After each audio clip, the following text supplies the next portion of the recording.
Assalamu alaikum, girls. The topic that we're doing today, in fact, the essay that we're doing today is The Limits of Human Power by Bertrand Russell. What exactly this essay tells us about is that no matter how much mankind progresses, there's always a limit to it.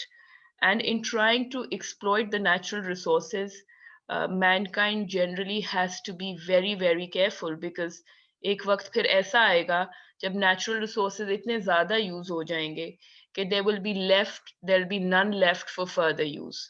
So starting off with the first topic in the essay, it says that man is not all powerful, no matter how much scientific knowledge he might possess.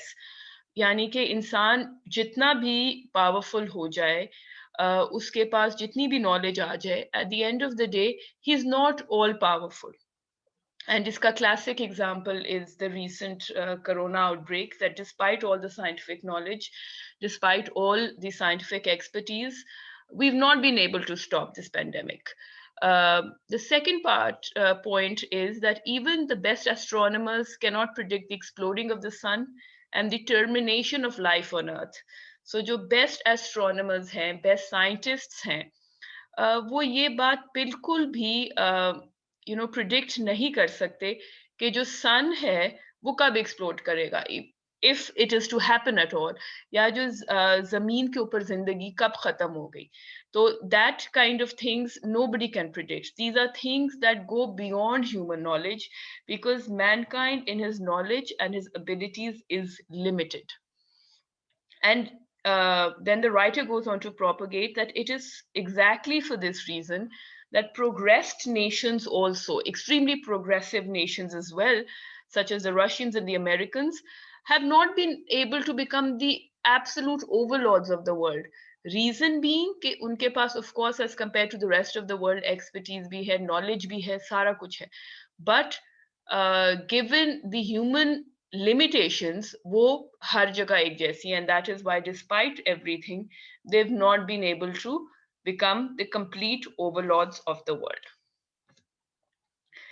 So the writer says कि कोई भी ऐसी insane struggle, यानी ऐसी sort of जिद्दोजहद जिसका कोई मकसद नहीं है और जिसके अंदर नेचुरल रिसोर्सेज बहुत ज़्यादा एक्सप्लॉइट किए जाएं, यानी कि जो हमारे कुदरती मिनरल्स निकलते हैं फ्रॉम द अर्थ, अगर उनको हम कॉन्स्टेंटली एक्सप्लॉइट करते जाएंगे, so they will come a time when they will come to an end, और फिर उसके रिजल्ट्स बहुत disastrous होंगे, and then when we would actually need these natural resources for something very very important, there'll be nothing to exploit at the end of the day because सब खत्म हो जाएगा. So carrying that point forward, the author believes कि जो science है उसके दो proponents बहुत important हैं, एक scientific knowledge और एक scientific technique. So scientific knowledge, he believes, is obviously जो आपकी know-how होती है science से related, that what exists in what, क्या चीज करेंगे तो ये चीज होगी, experiments, etc. These are all sort of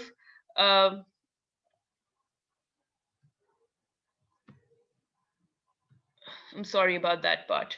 So these are all sort of things that exist within the domain of scientific knowledge. When it comes to scientific technique, it means कि scientific knowledge को हमने apply कैसे करना है in the right possible manner.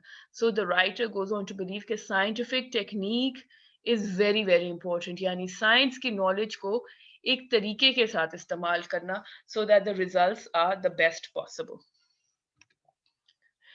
जो writer और the author goes on to feel के जो इंसान है वो ऑब्वियसली पार्शियली पोटेंट तो है, यानी कि उस वो ऑफ कोर्स एबिलिटीज हैं उसके अंदर, and there is immense potential also, लेकिन जो उसकी पावर्स हैं या उसकी एबिलिटी टू थिंक है या उसकी वो एक हद से ज्यादा नहीं है, it is not unlimited.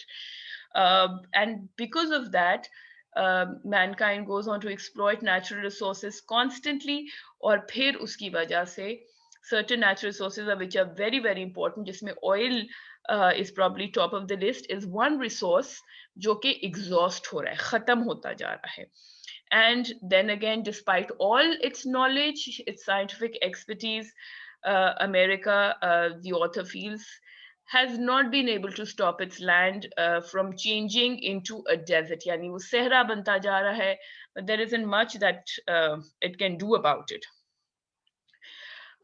Then again, we जो आजकल of course in the domain of modern science also जो एक debate है, वो ये भी है कि we need to find alternative materials apart from raw materials for energy purposes.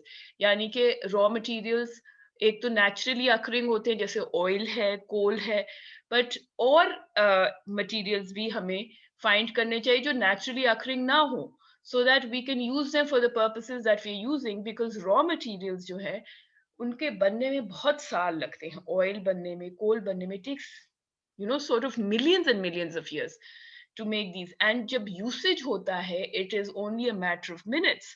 So now what is happening is कि modern industry के अंदर जो इतने सारे raw materials use होते जाते हैं and वो deplete हो जाते हैं, खत्म हो जाते हैं within minutes, are actually those raw materials that are taken years to form.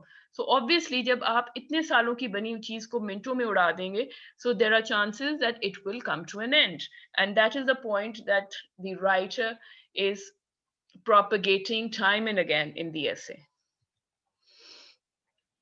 Then again, another point that he propagates is कि जो naturally occurring raw materials हैं, एक दफा obviously use होते हैं तो उनको produce करना almost नामुमकिन है, because it takes such a long time for them to come into being.